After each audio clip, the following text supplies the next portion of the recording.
ભાવનગરમાં ડુંગળી પકવતા ખેડૂતો મુશ્કેલીમાં મુકાયા છે। એક બાજુ માવઠાનો માર અને બીજી તરફ જે પાક બચ્યો છે એનો ભાવ નથી મળી રહ્યો।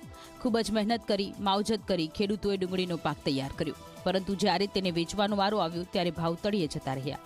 ખેડૂતોની 20 મણ ડુંગળી 70 થી 100 રૂપિયે વેચાઈ રહી છે। જેટલા ભાવમાં એક સારી ચોકલેટ ન આવે એટલા ભાવમાં 1 કિલો ડુંગળી વેચાતા ખેડૂતો લાચાર બની રહ્યા છે।